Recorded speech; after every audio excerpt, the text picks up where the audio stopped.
O Centrão, ele deve ser usado. Ele não deve usar o governo, que foi o que aconteceu no governo Bolsonaro. Se investigar direitinho, como todo mundo roubou, e a real é, todo mundo no Congresso roubou emenda nos últimos anos. Eu garanto 1000% pra você que a gente não vai negociar nenhum ministério. Não terá ministro do Partido Missão em nenhum governo que não seja do Missão. A galera não tá entendendo o que os pobres querem. Os pobres só pensam em uma coisa e vai deixar os jornalistas Globo News enojados quando souberem.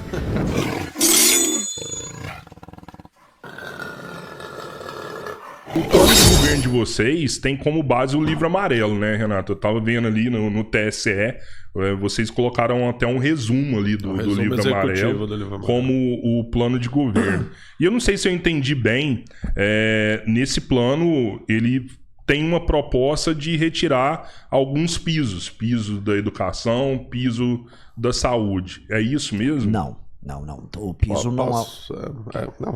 Não, fala isso. É que a gente fala sobre desindexação. Né? Desvinculação. E desvinculação do que hoje tem a receita que é obrigatória para educação e para saúde. Que me parece uma coisa muito lógica, né? Se você não desindexar, se você não desvincular, basicamente como é que você resolve a economia de um país que está fadado aí a Não, e até a falir. eficiência do gasto, porque, ó, o que a gente coloca no livro amarelo não é que vai deixar de ter piso, que o piso vai ser corrigido pela inflação. Hoje, quanto mais você arrecada, mais você é obrigado a gastar. Não existe modelo, nem de saúde, nem de educação no mundo, que funcione com essa lógica. Porque, primeiro, eu posso ter um aumento de arrecadação, né, num ano, que vai me permitir criar mais, que vai me obrigar a gastar mais com saúde e educação e muitas vezes criar gastos recorrentes.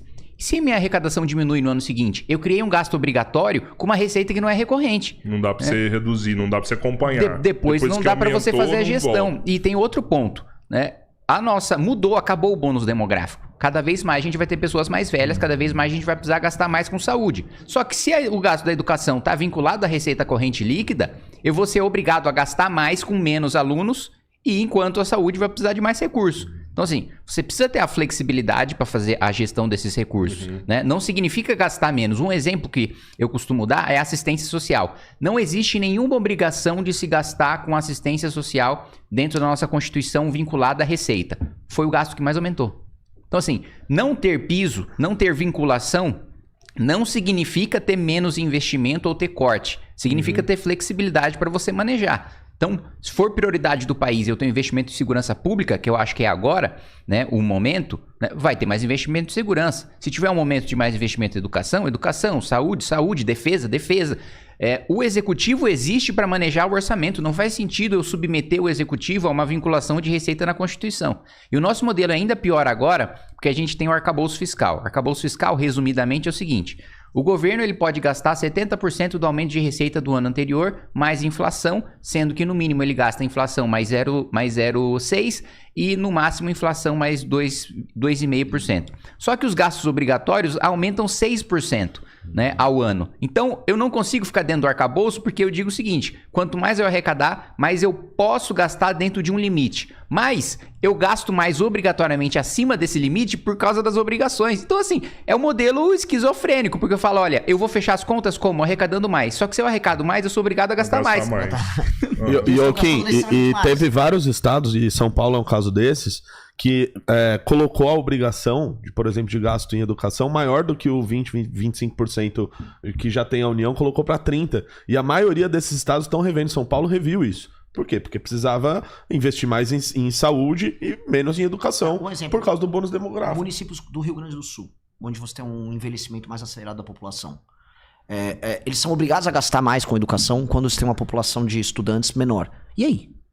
Eles vão ficar fazendo o quê? Tem lá, eles vão lá comprando um computador novo, ficam girando dinheiro. Esse é outro problema. Essa vinculação não é só para a União, é para os estados e municípios. Então, se eu tenho um município que 80% da população é idosa, ele tem que gastar a mesma coisa com educação do outro que 80% da população é jovem. É jovem, não faz sentido ali, vai ter um gasto.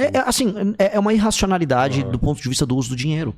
E na verdade o legislador fez isso porque queria parecer que ele gosta muito do povo. Eu gosto muito do povo, gosto muito de gente. Olha, educação e saúde são sagrados. Então ele adota uma estratégia orçamentária que nenhum país no mundo, de diversos modelos políticos e econômicos, não adotam. Então não faz sentido. Você acha que dá pra governar sem acabar com esse arcabouço fiscal?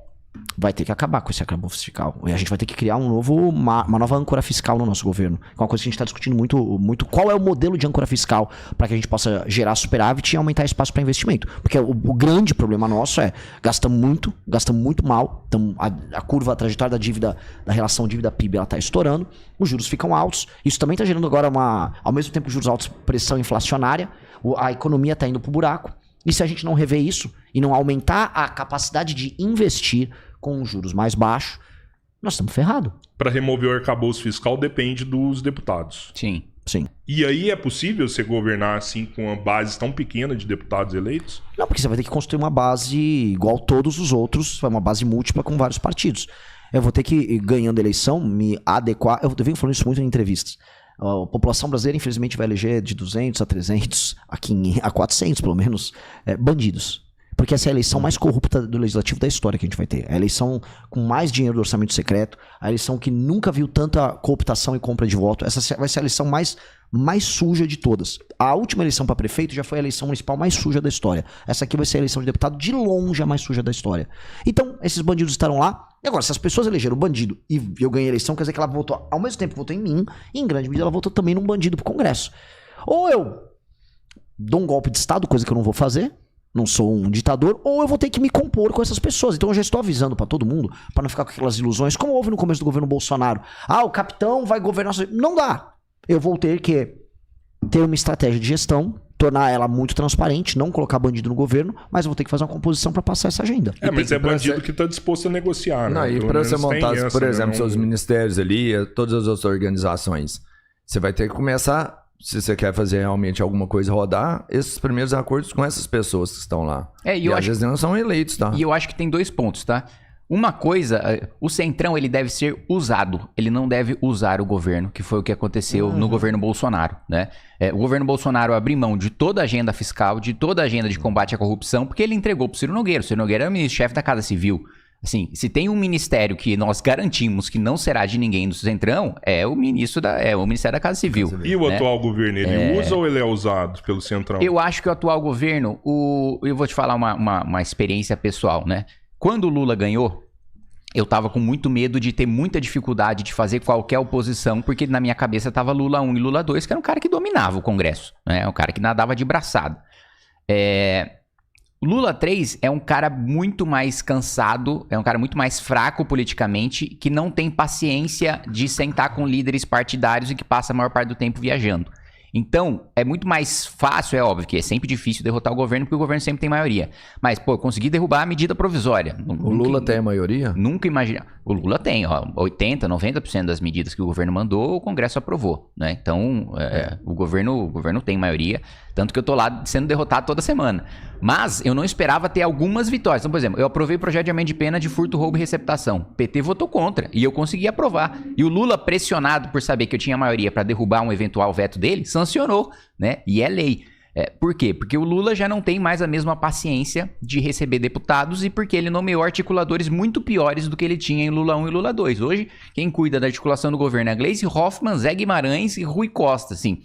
Pessoas muito menos habilidosas do que Genuíno, Dirceu, Palocci, que ele tinha nos primeiros governos. Então, eu acho que hoje o governo Lula ainda mais pauta o Centrão do que é pautado, mas tem dificuldades. Então, mas o ponto que eu quero fazer a diferenciação fundamental aqui é o governo Bolsonaro, ele, para salvar a vida do Flávio, né, entregou tudo pro Centrão e deixou o Centrão pautar o governo. No nosso caso, não. Óbvio que você vai ter que ter, por exemplo, o PP, né? É um partido difícil de se governar sem o PP. Agora, tem gente decente no PP para ser indicada, porque a gente, como o Renan colocou, não vai aceitar bandido. Então, eu não me lembro se ela ainda tá, mas ela estava, a Tereza Cristina, estava no PP, né? Foi uma boa ministra da Agricultura e, até onde sei, uma pessoa correta, né? Uma pessoa honesta. Aí, se o PP fizer uma indicação da Tereza Cristina, pô, ótimo, né? Ou mesmo o PL do Bolsonaro hoje. O PL tem um cara que a gente conhece há muito tempo, que é o Mendonça Filho. Hoje está no PL, foi ministro da Educação, foi um bom ministro da Educação. Também, se o PL fizer essa indicação, agora não vou aceitar o Valdemar, né? Como indicação do governo. Não vou aceitar o Ciro Nogueira como indicação do governo. Vocês têm força para não aceitar isso? Olha, Falar uma coisa é o que você quer, a outra é a realidade. E a gente mexendo na política real não é assim. não, olha, na política real dá pra fazer assim sim, né? Eu vou falar que parte significativa dos ministérios do governo Fernando Henrique, parte significativa dos ministérios, mesmo do governo Collor, do governo Temer e do governo Bolsonaro, vieram de partidos do Centrão e parte, não vou falar todas as indicações, mas boa parte veio de pessoas decentes. E também tem outro ponto. Você pode incentivar uma corrida dentro do Centrão. Por quê? Vai lá o PSD, faz uma indicação pro governo de um cara decente. O PSD tá lá com um ministro viajando todos os estados, ajudando os deputados do PSD, inaugurando obras com o PSD. Enquanto isso, o PP tá querendo indicar bandido, eu falo, não vamos aceitar, mas enquanto isso, os deputados do PSD estão comendo sua base. E mesmo dentro dos partidos, a característica do Partido Central é que ele não é monolítico. Ele é uma confederação de líderes locais. Então você pode pegar uma facção de dentro daquele partido que não seja da banda podre e falar, você terá espaço comigo pra gente construir a nossa agenda junto. A outra facção vai ficar sem nada. Eles... Só define facção, porque quando as pessoas escutam... quando as pessoas escutam facção, elas pensam PCC, em quadrilha. PCC, tá bom. Cuidado, que as pessoas não vão no dicionário ver. grupo interno, uma linha de pensamento, uma corrente. Não pode ser tão partido, cuidadoso assim. Tem PCC dentro dos partidos, né, Kim? A gente sabe, não, sim, mas quando ele fala facção, ele não tá falando disso, disso, né? tô falando Ele de tá uma falando de corrente. uma divisão, Então, falando assim, ó, por exemplo, existe uma galera... um exemplo, uma primeira diferenciação, o Kim pode falar até melhor do que eu isso. Existem os políticos que se esbaldam no orçamento secreto e tem os políticos que só pegam as emendas obrigatórias deles e tocam. Cada vez menor vamos dizer, essa corrente dentro dos partidos. Então, mesmo dentro do Centrão, tem os caras que se esbaldam com a corrupção e os que não se esbaldam. Nós vamos tentar dar mais espaço para os políticos que não se esbaldam em corrupção. Os que se esbaldam em corrupção, nós temos que afastar qualquer espaço de poder e orçamento deles. Esses caras têm que ficar desnutridos. E eu venho falando em entrevistas, eu tenho que ser cuidadoso, né, nessas falas, mas a real mesmo de quem eu pouco espero e de quem está numa corrente política muito diferente da minha, eu falo o Flávio Dino, pode vir algo que nos beneficie indiretamente. Por exemplo, ele está indo atrás das emendas do orçamento secreto, ele está pegando um monte de gente do Centrão. Ora, nesse sentido, a nossa Polícia Federal, que tem que ser muito independente, ela tem que trabalhar muito para pegar todos os caras que estão se queimando no orçamento secreto. E é isso, diminuir o poder de ação que esses deputados têm para poderem botar uma faca no pescoço do governo. Então, se investigar direitinho, como todo mundo roubou, e a real todo mundo no Congresso roubou emenda nos últimos anos. Que isso? Todo mundo... É uma generalização aqui. Que isso, porra? Não tô falando do meu Pra onde você japonês mandou maravilhoso. suas emendas aqui? Cara, tudo pra casa do Renan. Aí, ó. Pode olhar. Tem doação do Campo Missão. Tem doação do Campo Missão. Então, assim, vocês entenderam o ponto. É uma generalização, claro. Como muita gente dos principais partidos... Eu não tô falando do escândalo do INSS, eu não tô falando do Banco Master, tá? Tem esses dois elementos aqui que pega muita gente. Eu tô falando só de emenda. Todo mundo ali dos grandes partidos, a banda podre se esbaldou cruzando linhas. Se a investigação andar, e teremos um PGR livre pra tocar isso, que não vai ser um engavetador, e uma Polícia Federal desencabrestada, e hoje há no próprio STF uma investigação sobre isso, que a força da lei venha incidir sobre eles. E eles vão ficar bem mais pianinho pra botar a faca no pescoço do governo. Essa é uma tese que nós temos aqui à disposição do ponto de vista de gestão e que outras lideranças políticas concordam também. Se for do Caiado até o Zé Dirceu, assim, eu, Caiado, o Zé Dirceu, todo mundo já falou, vai ter que enquadrar esses caras. E vai ter que enquadrar esses caras, porque é o que o Kim falou. O Centrão, em algum dia, tem que ser usado pelo governo. E não usar o governo. Então essa é a lógica que a gente tem que ter. A gente tem que ter um projeto, tem que ter uma agenda, e nós temos que utilizá-los e não vai ser só no acordo, na boa vontade. Em algum momento, a gente concorda aqui, até com o que você colocou, que a boa vontade vai passar. Vai ter o cara que fala assim, não, eu só quero um Ministério Porteira Fechada pra roubar. Cara, eu não quero ir lá contribuir com vocês com a lei de responsabilidade. Dane-se o seu livro amarelo. Eu quero roubar.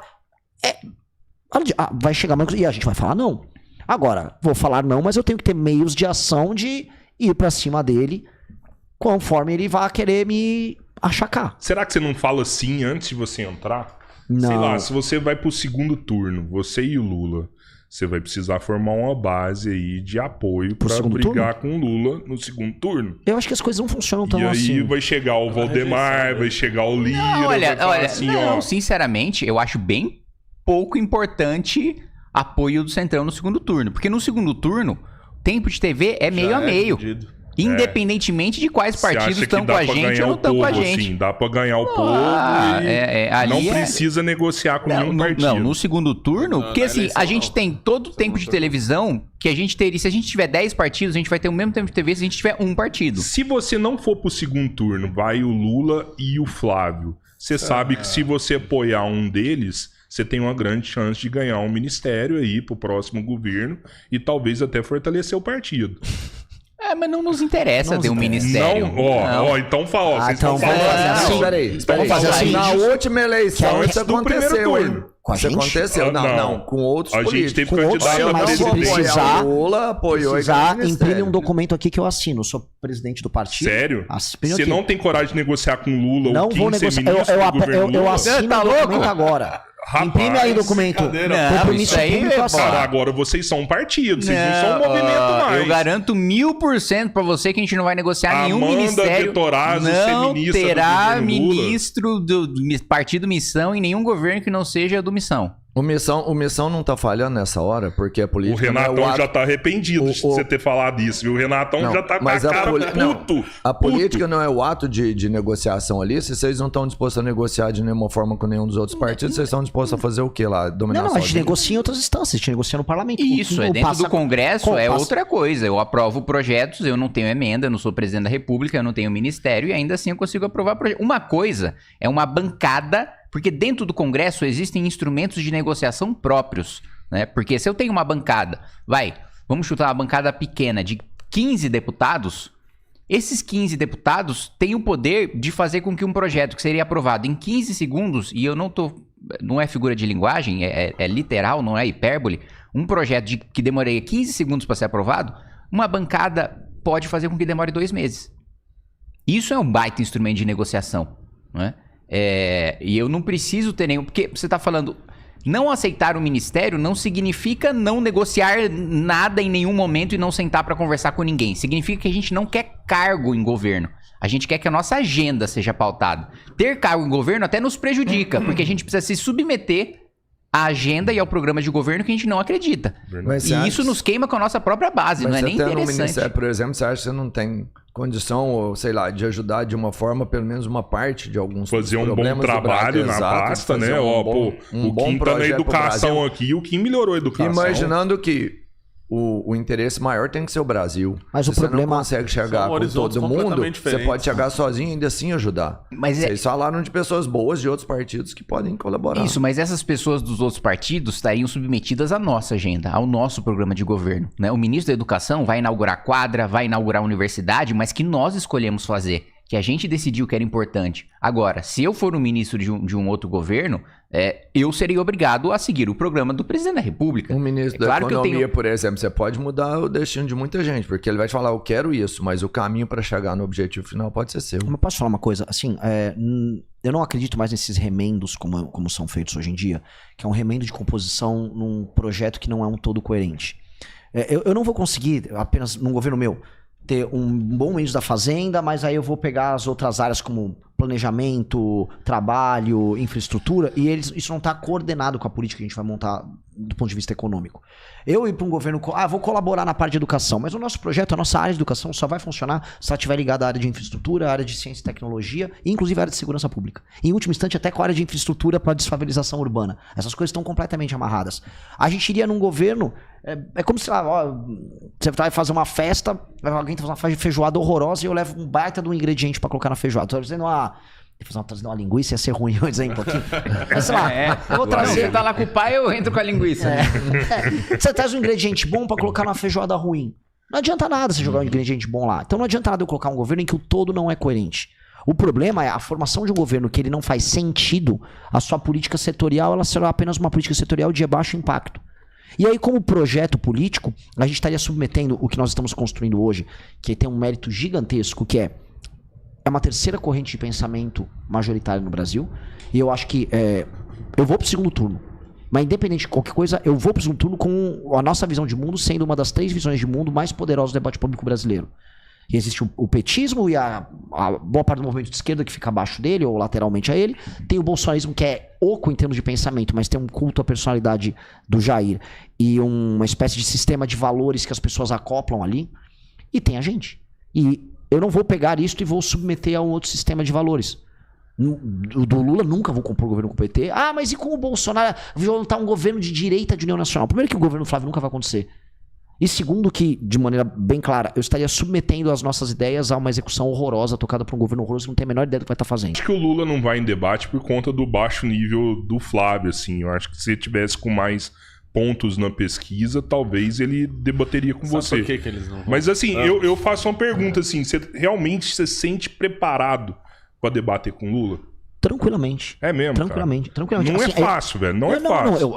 O Lula, ele já perdeu debates para o Fernando Henrique Cardoso, para o Fernando Collor de Mello. Vamos lembrar, o Fernando Collor de Mello jantou o Lula com farinha. E a última participação em debate presidencial do Lula com o Bolsonaro, não é que ele perdeu pro Bolsonaro, pareciam dois idiotas na televisão. O Collor teve um motivo particular que aquilo lá aconteceu. Pode ter motivo que for. Eu já fiquei sabendo história de bastidor ali, que aquele debate do Collor foi bem foda. Mas de qualquer maneira, Agora, o Lula falar que o Lula... Eu vejo pessoas, por exemplo, eu acho o Lula superior ao Zé Dirceu no debate público, assim, sabe? Ah, sim, mas o Dirceu nunca se propôs a ser um debatedor. Cara, né? eu já vi vários ex-MBL, assim, pagar um pau pra caralho, assim, pro Zé Dirceu, sabe? Tipo, mano, deixa eu pegar na mão desse cara.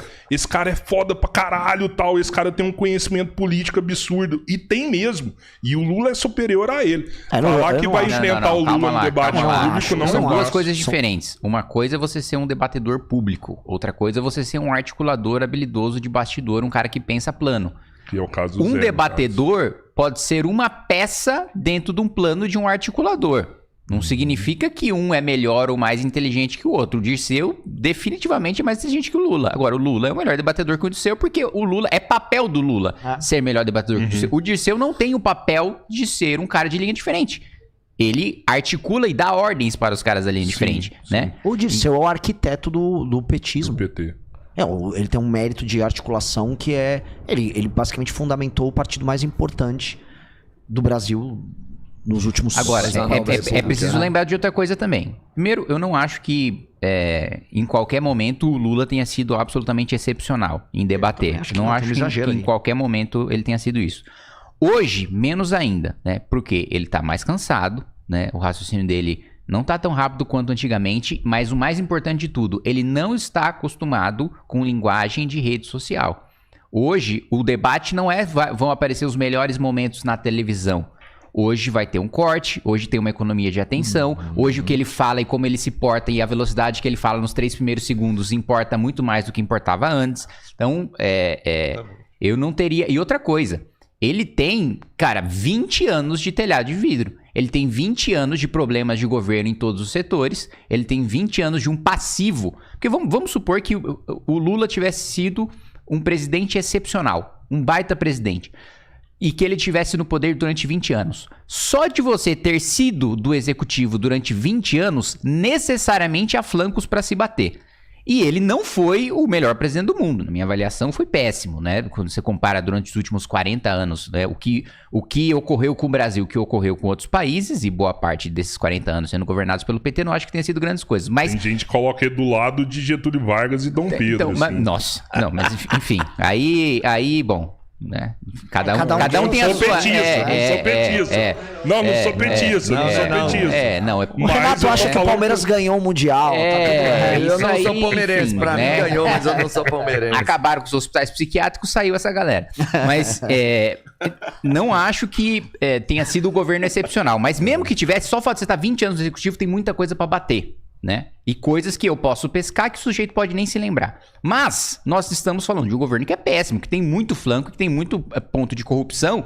Sim. E que em 30 segundos posso falar: Lula, Dirceu, PT, toda a cúpula foi presa no mensalão porque você pagou propina para comprar o Congresso. Depois no Petrolão você também pagou propina para comprar o Congresso Nacional. Depois teve o escândalo do INSS que seu filho recebeu mesada do Careca. Explica esses escândalos. Olha o tanto de coisa que você colocou em 30 segundos que ele vai ter que responder em 1 minuto e meio. Ele recebeu mesmo mesada do Careca? Recebeu. Abriram o sigilo dele ali, encontrou o valor? Encontrou o valor, encontrou a mensagem da amiga dele, da Roberta Luxinger, ele não admitiu que tinha ido pra Portugal com o Careca, depois foi revelado que ele foi, aí ele admitiu, aí depois admitiu que teve conversa com o cara da Anvisa pra liberar cannabis medicinal pra ele fazer sociedade com o Fazer a Careca. Então, empresa. assim, ali tá bem sólido. Sindicato Eu fui da do CPMI irmão ali, do tá Lula bem também. Ele O tem irmão do Lula uma transferência, porra. E você sabe o que é o pior? Você consegue fazer uma linha de conexão que vai do filho do Lula ao filho do Bolsonaro curtíssima. Né? O Careca do INSS, o filho do Lula. Não, o filho do Lula, o Careca do INSS. Careca do INSS, sociedade com o irmão da sócia do Flávio Bolsonaro no escritório de advocacia dele. É assim, é uma linha aqui, ó, tênue, e ela opera em nome do Willer Tomás, que também opera com o Everton Rocha, que tá no mesmo escândalo do Careca do INSS. Pra gente entender o tamanho do buraco. Posso deixar que você me explique isso, porque eu já ouvi nessa mesa aqui diversas vezes. Eu até sei a essência, o conteúdo dessa frase. Mas é o que você mais usou e você tem que explicar isso melhor, mano. Porque toda vez que eu vi isso sendo usado, foi usado fortemente contra o que você fala, que é o prender matou. Tem gente que usa isso, tipo assim, tá vendo? Quer matar todo mundo, quer matar o pobre, quer matar... E é o seu nome que fica sujo nessa hora. Eu acho que é bom que fiquem falando do tema, porque estão falando de mim no final do dia e a polêmica acaba levantando, e acaba levantando algo que surgiu numa live minha de maneira intuitiva, mas que ele ressoa no coração, especialmente das pessoas mais pobres. Na verdade, quem quer matar bandido, matar, são as pessoas mais pobres, especialmente mulheres mais pobres. O que eu pude nessa... E assim, eu posso falar agora com... Vamos dizer, com categoria, eu fui o candidato a presidente que mais rodou o Brasil na pré-campanha, mas de longe, e eu fui o que mais rodou os lugares mais pobres do Brasil. Mas meio que sem comparação com os demais. Qualquer conversa com família mais pobre, não é que a pessoa quer segurança. Uma coisa é uma pessoa de classe média ou classe média alta, quero andar na rua com o meu relógio, quero andar na rua com o celular, não quero ser roubado. A pessoa mais pobre, ela quer isso, é lógico que ela quer, mas ela quer uma coisa maior, ela quer vingança. Essa pessoa foi humilhada muitas vezes pelo crime. O que essas pessoas estão pedindo pra mim é uma vingança. Olha, me vingue o que fizeram com meu filho, vingue os 10 assaltos que eu tive no ponto de ônibus com a minha família nos últimos 10 meses. É isto que essa pessoa quer. Então, o discurso do prendeu matou é um discurso muito forte com a população mais humilde. Então, esse discurso de matar pobre, a galera não tá entendendo o que os pobres querem. Os pobres só pensam em uma coisa e vai deixar os jornalistas Globo News enojados quando souberem. É isso. Segunda coisa. Vingança do povo. É a vingança do povo. Segunda coisa. A ideia de que o bandido tem apenas 2 destinos, que é ou ser preso ou ser morto, é apenas uma questão lógica. Porque qualquer terceira opção significa impunidade. Não tem uma terceira opção a prender ou matar uma pessoa que está cometendo um crime violento. Qualquer terceira opção é impunidade. Então, quando eu falei do prendeu ou matou, né, numa live, eu tava referindo ao assassinato que teve de um ciclista na frente do Parque do Povo, em que você fala, o que eu vou fazer com esse cara? Porque o debate, especialmente nos meios jurídicos, é muito sobre ressocialização. Porque boa parte do direito penal brasileiro é fundado no direito penal do réu e voltado à ideia de ressocialização do réu. E, cara, eu não tenho que me preocupar de maneira instantânea em ressocializar o réu. Pra mim, a gente tem que pensar no direito penal da vítima. Você só consegue ter coesão social quando o direito penal olha para a vítima e fala o seguinte: a pena aplacou o sentimento de injustiça da vítima. Se a pena aplacou o sentimento de injustiça da vítima, significa que a coesão social é mantida porque o Estado fez a vítima se sentir justiçada, no melhor sentido do termo. E, portanto, o Estado ele tem que contemplar isso, e aí, ao fazer isso, ele gera a coesão social e a ideia de que existe um Estado de direito que está olhando para você. Porque senão você só está pagando imposto e você não tem nada em troca. Então, as políticas penais e a lógica do Estado em punir de maneira mitigada um bandido e ficar falando o tempo todo em recuperar ele, ou montar um programa pena justa para, não vou soltar esse bandido porque não estou atentando aos direitos humanos, faz com que a pessoa que sofreu a violência, ela própria se sinta um otário, um idiota. E é assim que a população está se sentindo. Uma coisa que é muito interessante a gente ter, saiu os dados agora de segurança pública, provavelmente no ano que vem, São Paulo vai ter um número de homicídios para cada 100 mil habitantes menor do que a média americana. Menor do que os Estados Unidos da América. O estado de São Paulo. Só que você se sente seguro andar em São Paulo? Não sente. Porque o crime, o roubo de toda a natureza, ele tá acontecendo, por mais que o número de homicídios diminua. Então, essa sensação de violência, ela tá permeando o coração das pessoas, e as pessoas estão cansadas, mesmo com o homicídio caindo. Ou seja, as pessoas querem uma resposta muito dura. Então a ideia toda de ressocializar, toda a lógica do direito penal brasileiro, que não é só o garantista, mas é esse direito penal pensado na recuperação do réu, ele é um direito penal que está ultrapassado e que ele não está gerando coesão social. A gente está vivendo num país pior para todos nós por conta disso. Então o prendeu matou é basicamente, nós só temos 2 caminhos com o cara. Não existe terceiro caminho. O terceiro caminho é impunidade, e a gente já é o país da impunidade. É o país do prendeu soltou. Então vamos mudar essa bagaça. O que, eu volto a falar, não deveria ter cor ideológica. Se eu for pro Japão, Inclusive tem pena de morte no Japão. O Japão aprendeu, matou. Se eu for pra China, aprendeu, matou. Se eu for pros Estados Unidos, aprendeu, matou. Aqui não. Aqui aprendeu, soltou. Matou, soltou. Não tá certo isso. A gente só precisa fazer o que... Porque, assim, você pode ver, usar muitas experiências de nações diferentes para muitas coisas do mundo, mas não existe nação sem ordem. Se você já percebeu que aqui não é discursinho, que aqui é trabalho, é o maior número de relatórios de projetos de lei aprovados e de relatórios e projetos de lei ruins, barrados. Se você se cansou de farsante populista, que é só videozinho, discursinho barato ou emendinha sendo inaugurada aí na sua cidade, então eu preciso da sua ajuda para continuar o meu trabalho. Clica aqui no link que você vai poder participar e ajudar da vaquinha para minha campanha.